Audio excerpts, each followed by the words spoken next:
Permata TV YouTube Indonesia dengan bangga mempersembahkan sebuah storytelling kekinian abad ini, diangkat dari karya besar Esa Mintarja yang sangat populer di masanya, berlatar belakang kisah tanah Jawa masa lampau dengan judul Kisah Api di Bukit Menoreh.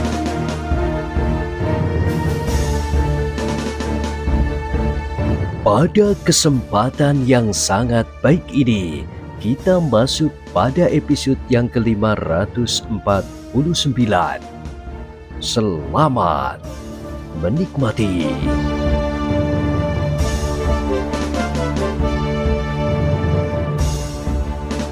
Di akhir kisah sebelumnya disebutkan, Kiai Gringsing termangu-mangu sejenak. Ia mendengar dengan pasti bahwa isyarat itu adalah isyarat yang mempunyai arti khusus baginya, sedang orang itu memberikan isyarat untuk orang lain. Tentu tidak, berkata Kiai Gringsing di dalam hatinya. Orang itu tentu mencari aku. Karena itu, maka Kiai Gringsing pun kemudian melangkah maju. Katanya, "Kau jangan berputar-putar. Katakan saja apakah perlumu. Siapakah kau dan apa yang dapat aku lakukan bagimu?" "Aku tidak memerlukan kau," bentak orang itu. "Bukankah sudah aku katakan, pergilah dan kembalilah ke gandokmu sebelum kau menyesal." "Aku tidak akan kembali. Aku lebih senang berada di sini bersamamu." "Gila!" Suara orang itu semakin tidak karuan, kadang-kadang rendah dan kadang dalam, namun kadang-kadang melengking tinggi. Dan Kiai Gringsing pun kemudian menyahut, "Lebih baik kau tidak usah merubah-rubah suaramu. Kau akan menjadi serak. Jika benar aku belum mengenalmu, maka suaramu pun tentu tidak aku kenal pula." "Persetan, pergilah sebelum aku bertindak atasmu."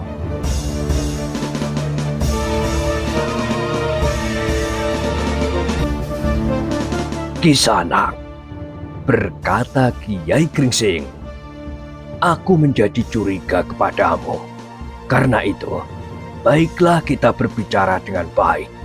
Kita sudah bukan anak-anak yang harus bergurau lagi. Katakanlah, siapakah kau dan apakah maumu?" Orang itu terdiam sejenak. Di dalam keremangan malam, Kiai Gringsing merasa bahwa orang itu memandanginya dengan tajamnya. Namun kemudian ia berkata, "Kau sama sekali tidak berarti bagiku. Pergilah, jangan mencampuri persoalan orang-orang besar di dalam dunia kanuragan. Kau tidak lebih dari tikus kecil yang akan ikut serta di dalam persoalan kucing-kucing yang buas. Karena itu aku peringatkan, lebih baik kau kembali dan tidur di bawah selimut yang hangat daripada kau ada di sini." Kiai Gringsing mengerutkan keningnya dan orang itu meneruskan, "Aku masih mempunyai belas kasihan yang cukup bagi orang-orang yang tidak berarti seperti kau. Tetapi jika orang yang aku perlukan itulah yang datang, maka aku akan menyelesaikannya." "Baiklah," jawab Kiai Gringsing. "Tetapi apakah kau mau menyatakan dirimu yang sebenarnya? Kenal atau tidak kenal?" Orang itu menggeleng, namun kemudian membentak, "Setan alas, kau membuat aku menjadi jengkel. Pergi, cepat pergi sebelum kau menjadi lumat di sini."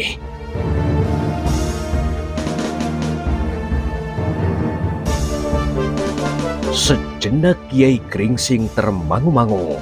Orang itu cukup aneh baginya. Bahkan kemudian Kiai Gringsing itu menjadi keheranan. Ia sendiri adalah orang yang senang bermain-main seperti itu, menyamar diri dengan topeng, dengan tutup wajah dan ikat kepalanya, dengan cara-cara yang aneh. Tetapi kini, ia dihadapkan kepada orang yang berbuat serupa itu pula. "Hei, kenapa kau diam saja?" Orang itu hampir berteriak, sehingga Kiai Gringsing terkejut. Bahkan dengan serta-merta, Kiai Gringsing berkata, "Jika kau berteriak semakin keras, maka orang-orang yang paling dekat dengan tempat ini akan terbangun. Tidak, kita berada di antara tanah-tanah kosong yang luas. Bukankah Mataram masih mempunyai tanah yang berkelebihan? Orang-orang tidur itu seperti mati. Mereka tidak akan mendengar. Juga mereka tidak akan mendengar jika kau sebut namamu." "Gila, ternyata kau termasuk orang yang keras kepala," jawab orang itu. Lalu katanya, "Baiklah, jika kau berkeras untuk mengetahui namaku, dengarlah baik-baik. Namaku Kuda Baruno." Mendengar nama itu, Kiai Gringsing tertawa pendek. Katanya, "Hihihi, memanglah akulah yang bodoh. Kau dapat menyebut namamu dengan siapa saja. Kuda Baruno, Kebo Wiseso, Tali Prahoro, atau siapa saja. Tetapi apakah kau punya ciri yang mantap dan dapat dipercaya?"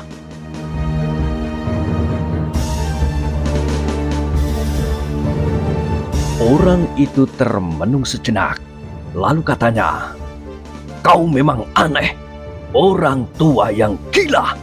Marilah kita berjanji untuk tidak bergurau seperti anak kecil." "Maksudmu?" "Aku akan menyebut ciri yang ada padaku. Tetapi sebut dulu siapa kau. Orang tua yang bodoh. Kau sangka bahwa kau bukan orang yang suka bergurau seperti kanak-kanak. Hanya bedanya aku adalah orang besar, sedang kau adalah orang yang berpura-pura besar. Kau salah menilai dirimu sendiri, Kiai."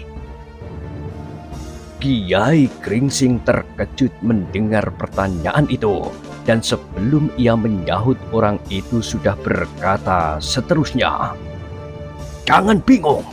Aku tahu bahwa nama Kiai Gringsing tidak lebih dari nama yang kau sebut Kuda Baruno, Kebo Wiseso, atau Tali Prahoro, atau Kitanu Metir, atau apapun lagi."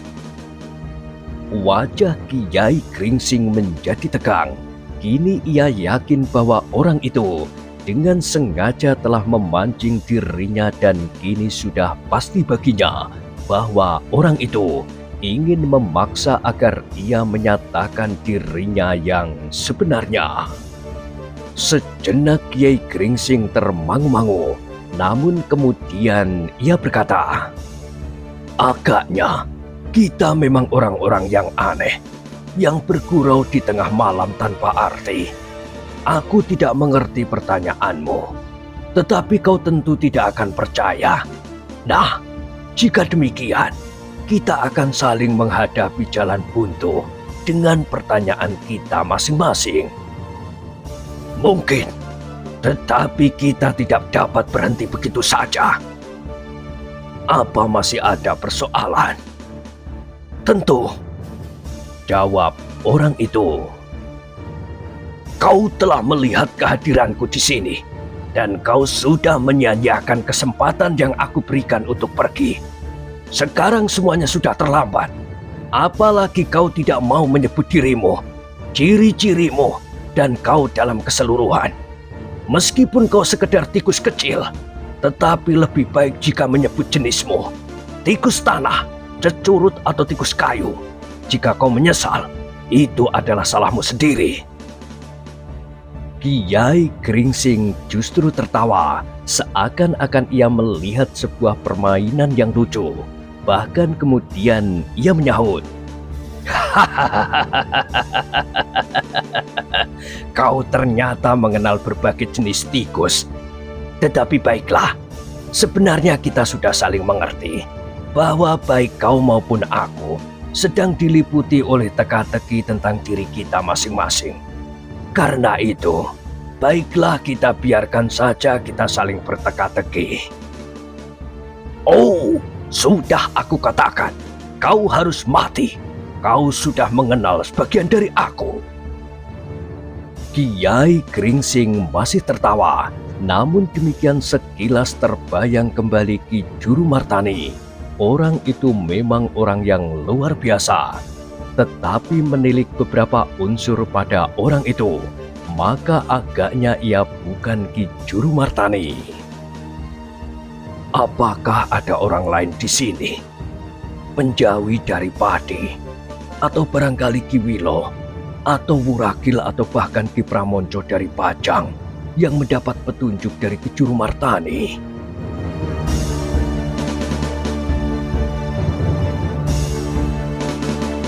Selagi Kiai Gringsing termangu-mangu, maka orang itu menggeram. Jangan menyesal, aku akan menghilangkan jejak pengenalanmu yang sedikit itu. Bersiaplah untuk mati. Jadi kita akan berkelahi sekarang? Bertanya Kiai Gringsing. Mendengar pertanyaan Kiai Gringsing itu, orang yang tidak mau menyebut dirinya sendiri itu pun termangu-mangu. Namun kemudian jawabnya, "Ya, kita akan berkelahi sekarang." Kiai Gringsing mengangguk-angguk. Ia sebenarnya tidak tahu pasti maksud orang itu. Apakah ia sekedar bergurau atau ia memang mempunyai kepentingan lain? Bahkan dengan caranya, ia bersungguh-sungguh untuk mencelakainya. Sekilas terbayang pula wajah Panembahan Agung, Panembahan Alit, Daksino dan orang-orangnya. Katanya di dalam hati, apakah orang ini salah seorang dari mereka yang masih tertinggal dan berusaha membalas dendam atas kematian Panembahan Agung atau Panembahan Alit? Jika demikian, maka ia pun harus pergi kepada Ki Waskita untuk membuat perhitungan yang sama.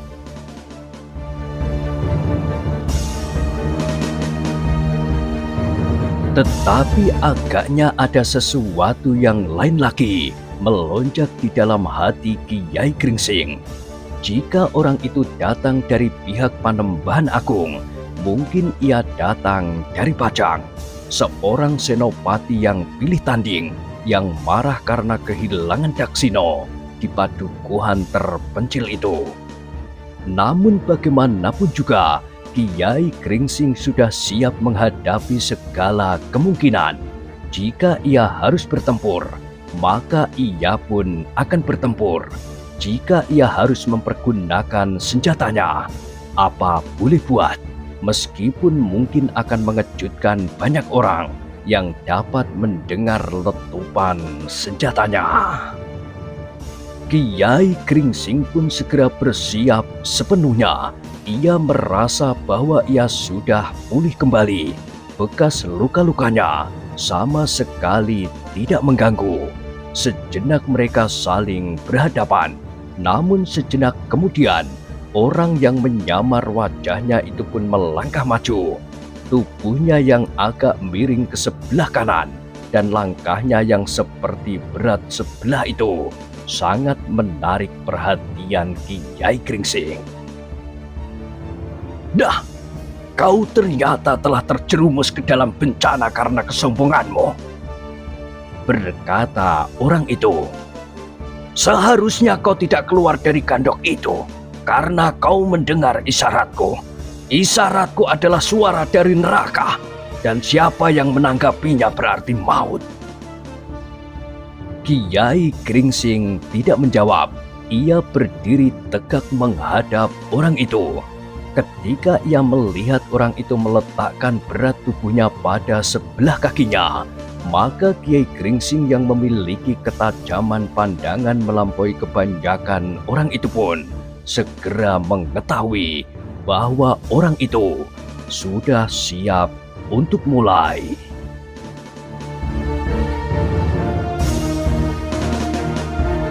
Ternyata dugaan Kiai Gringsing benar. Ia tidak menunggu terlalu lama. Orang itu pun tiba-tiba meloncat maju, disusul dengan sebuah loncatan yang aneh.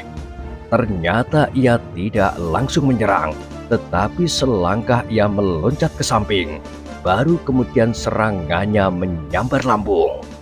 Tetapi yang diserangnya adalah Kiai Gringsing, orang yang memiliki perbendaharaan pengalaman yang luar biasa itu. Sehingga karena itu, maka dengan cepat ia dapat menilai tata gerak lawannya. Dengan sigapnya Kiai Gringsing menarik kakinya surut, kemudian berputar setengah lingkaran.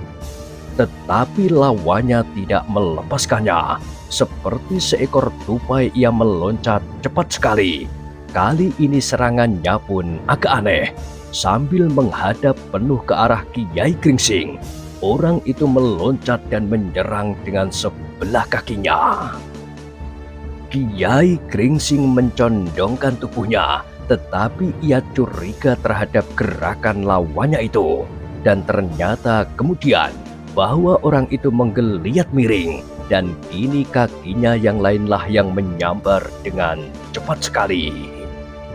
Serangan balasan Kiai Gringsing yang tidak terduga-duga itu mengejutkan lawannya. Namun sebuah gerakan yang mengagumkan telah melepaskannya dari sentuhan kaki Kiai Gringsing. Ternyata orang itu mampu meloncat dengan sebelah kakinya berjejak di atas tanah, karena kakinya yang lain masih terjulur. Meskipun demikian, loncatannya cukup meyakinkan bahwa ia memiliki ilmu yang cukup tinggi.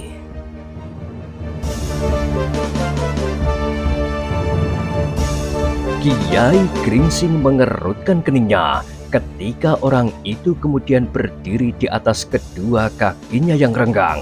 Maka Kiai Gringsing pun telah melenting berdiri pula.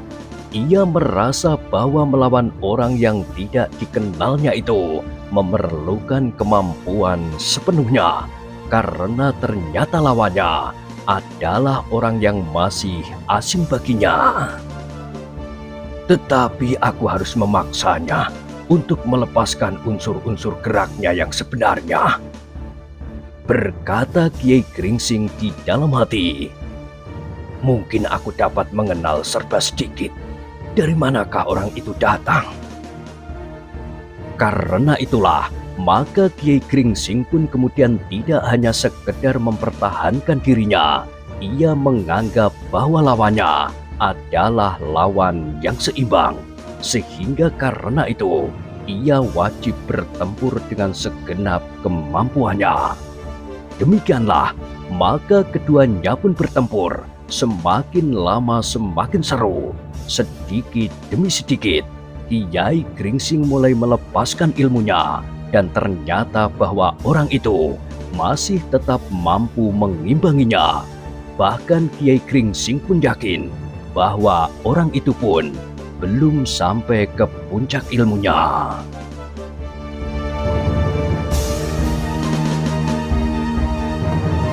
Dengan demikian, maka pertempuran itu semakin lama meningkat, semakin sengit. Masing-masing mulai meningkatkan ilmunya, sehingga tata gerak mereka pun menjadi semakin lama semakin sulit dan cepat. Bahkan kadang-kadang mereka berloncatan bagaikan tidak berjejak di atas tanah. Sekilas Kiai Gringsing sempat mengenang orang-orang berilmu yang terpaksa pernah dilawannya di medan. Dan kini ia masih harus berhadapan lagi dengan orang seperti itu. Tetapi Kiai Gringsing tidak dapat sekedar merenungi lawan-lawannya itu. Ia kini benar-benar sedang bertempur, dan lawannya benar-benar seorang yang pilih tanding. Beberapa saat lamanya mereka bertempur, maka mulailah keduanya tidak lagi dapat berpura-pura. Dalam keadaan yang sulit, maka kadang-kadang mereka harus melepaskan ilmunya yang sebenarnya. Namun karena sebagian besar dari tata gerak mereka masih dilapisi oleh penyamaran, maka mereka masing-masing tidak segera dapat melihat dari manakah sumber ilmu mereka masing-masing. Agaknya lawan Kiai Gringsing pun masih tetap berusaha untuk tidak dapat dikenal oleh lawannya lewat ilmunya. Itulah sebabnya kadang-kadang ia melakukan beberapa kesalahan, sehingga semakin lama ia menjadi semakin terdesak.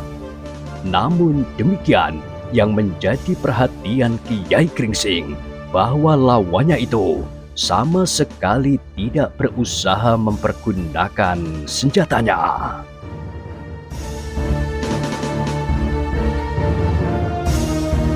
Sebagai seorang yang menyimpan perbendaharaan pengalaman yang cukup, Kiai Gringsing tidak dapat melepaskan perimbangannya dari sikap lawannya itu.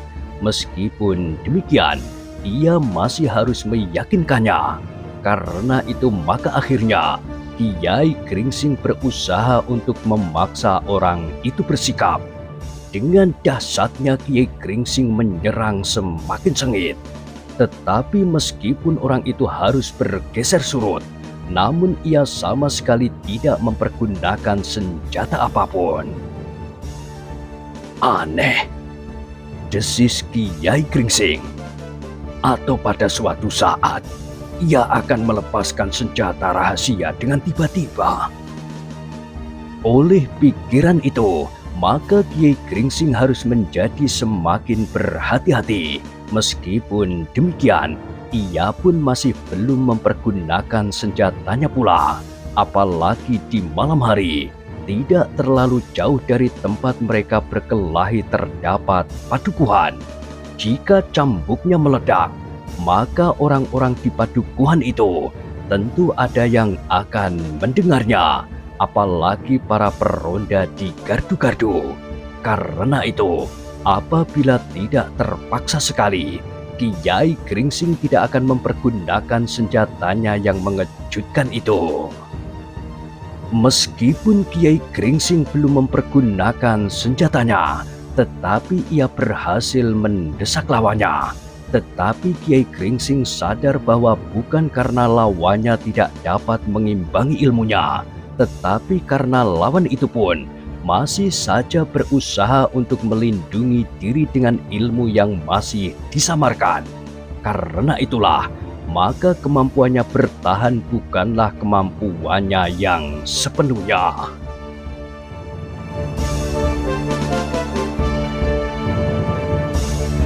Namun pada suatu saat, maka orang itu pun telah kehilangan kesempatannya untuk tetap menyembunyikan diri karena serangan Kiai Gringsing yang semakin dahsyat. Akhirnya satu dua unsur geraknya tidak lagi dapat terhindar dari pengamatan Kiai Gringsing. Namun untuk mengenal bentuk dan watak ilmu dari sebuah perguruan, tidak dapat ditilik dari satu dua unsur gerak, tetapi dari hasil pengamatan atas sikap dan tata gerak yang tidak dengan sengaja disamarkan. Namun demikian Kiai Gringsing masih berusaha terus. Dengan tajam ia mendesak lawannya. Setiap kali ia menyerangnya dengan tiba-tiba, sehingga lawannya hampir tidak mempunyai kesempatan untuk berpikir. Dengan demikian, maka semakin banyak pula unsur-unsur gerak yang dapat dikenalnya. Ketika orang itu sudah menjadi semakin terdesak, maka memang tidak ada cara lain yang dapat dilakukan kecuali mempertahankan dengan kemampuan yang ada padanya. Dengan demikian, maka yang terjadi kemudian adalah benturan dua macam ilmu yang sangat dahsyat sekali, ilmu yang jarang ada duanya di muka bumi, sehingga perkelahian yang berlangsung kemudian hampir tidak dapat diikuti dengan penglihatan mata wadak saja.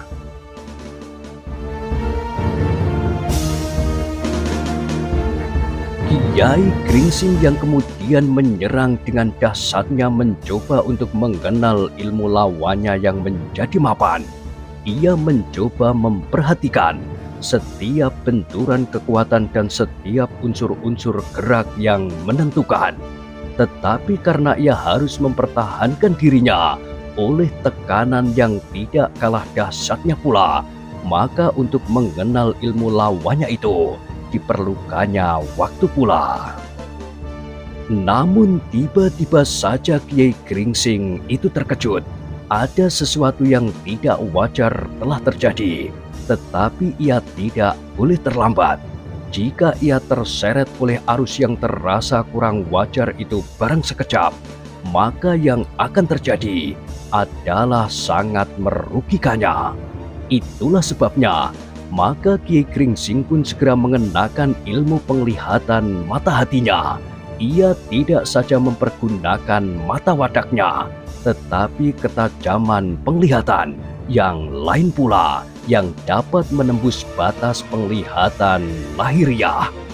Itulah sebabnya ketika ia melihat lawannya tiba-tiba saja menyerangnya sekaligus dari dua jurusan, ia pun meloncat surut. Ia masih mendapat kesempatan sekejap untuk menilai keadaan dengan seksama. Dalam waktu yang sekejap itulah ia mengetahui di manakah lawannya yang sebenarnya itu berada. Dengan demikian, maka Kiai Gringsing pun segera bersikap untuk menghadapi setiap kemungkinan. Ia pun menyadari bahwa lawannya itu tidak akan dapat bertindak lebih cepat dari pengenalannya, karena untuk melepaskan ilmu seperti itu, lawannya pun memerlukan waktu. Sejenak Kiai Gringsing berdiri dengan kesiagaan sepenuhnya. Ia menghadapi lawannya yang tiba-tiba saja menjadi dua orang. Tetapi dengan ketajaman pandangan mata hatinya, Kiai Gringsing dapat mengetahui yang manakah lawannya yang sebenarnya.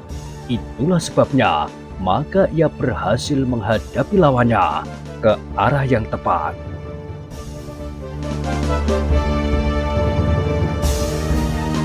Sejenak mereka yang bertempur itu berdiri termangu-mangu, seakan-akan mereka justru dengan sengaja beristirahat barang sejenak. Ternyata bahwa sikap Kiai Gringsing membuat lawannya seakan-akan menjadi ragu-ragu. Seakan-akan lawannya itu dihadapkan pada suatu kenyataan yang tidak diduganya. Tetapi sebenarnya lah bahwa Kiai Gringsing memiliki kemampuan untuk menilai keadaannya dengan sangat tepat. Namun Kiai Gringsing tidak kehilangan kewaspadaan. Meskipun dengan ilmu yang sedang dihadapinya itu, ia mulai menemukan arah pengenalannya terhadap lawannya. Kisanak!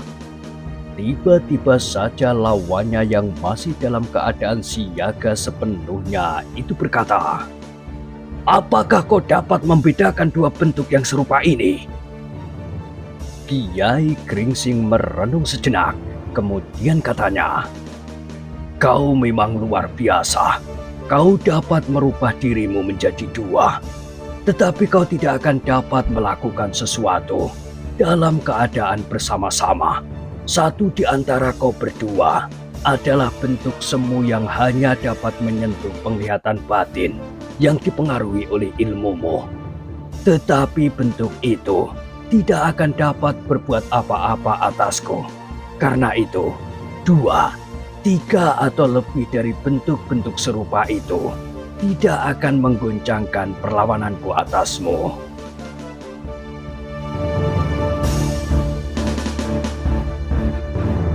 Lawannya mengangguk-anggukkan kepalanya. Katanya, "Jadi kau benar-benar memiliki ilmu penglihatan yang dapat mengatasi kebohongan dari bentuk-bentuk semu serupa ini?" Kiai Gringsing tertawa pendek. Bahkan kemudian ia melihat salah seorang bentuk dari kedua lawannya itu menjadi kabur dan hilang sama sekali. "Kenapa kau hapus bayangan itu?" bertanya Kiai Gringsing. "Tidak ada gunanya," jawab orang itu. Namun kemudian katanya, "Tetapi kenapa kau tidak dapat berbuat apa-apa menghadapi Panembahan aku? Jika saat itu tidak ada seseorang yang menyebut dirinya Joko Raras, apakah yang akan terjadi atasmu dan seluruh pasukan Mataram dan Menoreh? Jasanya cukup besar bagi Mataram dan Menoreh. Dan kau sama sekali tidak berbuat apa-apa.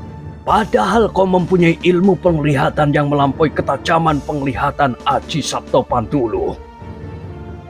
Kiai Gringsing masih tertawa. Katanya, "Aku sudah mengatakan kepada murid-muridku bahwa aku mempunyai kemampuan untuk mengenal bentuk-bentuk semu, untuk melihat yang manakah yang benar dan yang manakah yang sebenarnya hanya bentuk semu. Sebenarnya ilmu itu sekedar perisai yang menghindarkan aku dari pengaruh ilmu semacam ilmumu itu."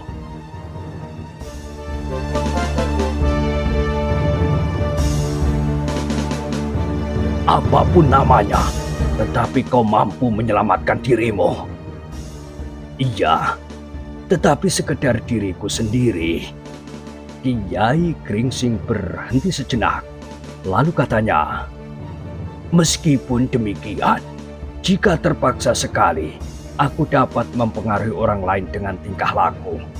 Jika aku menunjukkan bahwa yang mereka lihat itu sekedar bentuk semu, maka mereka pun akan berbuat sesuatu tanpa menghiraukan bentuk-bentuk yang dilihatnya.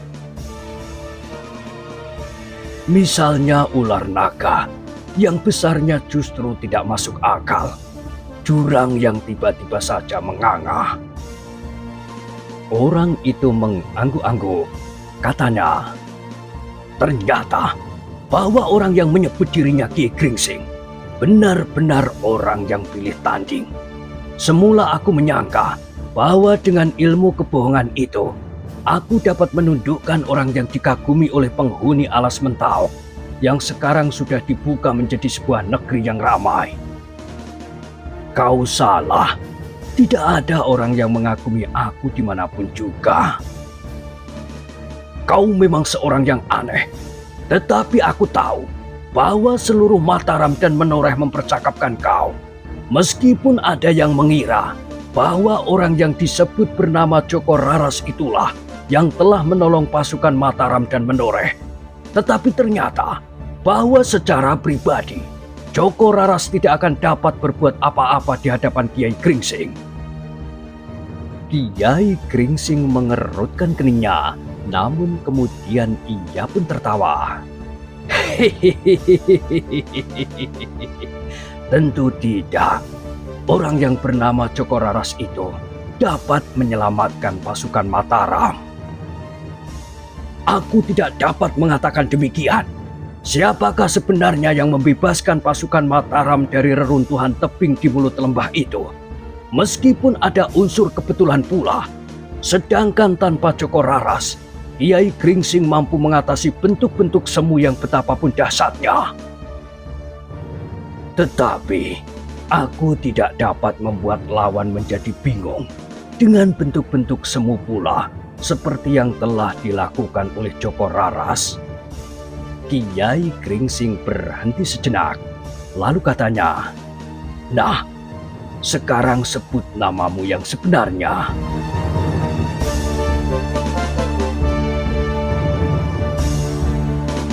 "Tetapi aku masih akan bertanya, Kiai. Kenapa saat itu Kiai hampir tidak berbuat apa-apa atas bentuk-bentuk semu itu?" Aku sudah berbuat banyak. Aku sudah memberitahukan kepada muridku bahwa mereka harus mengikuti aku.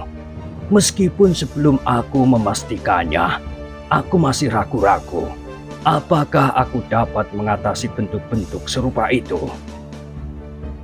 Tetapi Kiai mempunyai kemampuan yang melampaui dugaanku.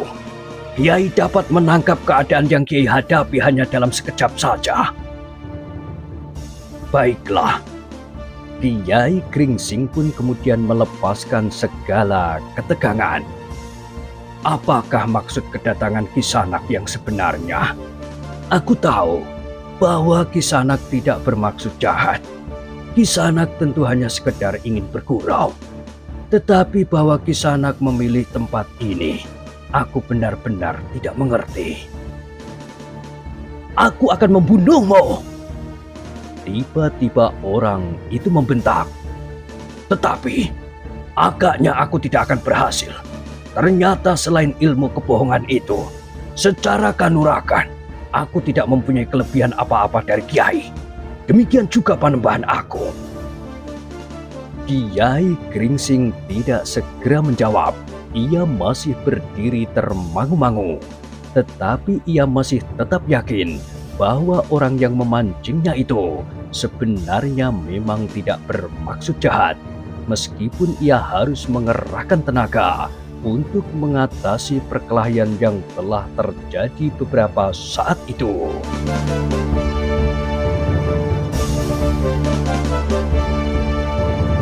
Nah, bagaimanakah kisah selanjutnya? Silahkan ikuti terus.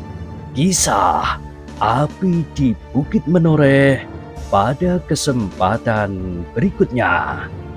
Sampai jumpa.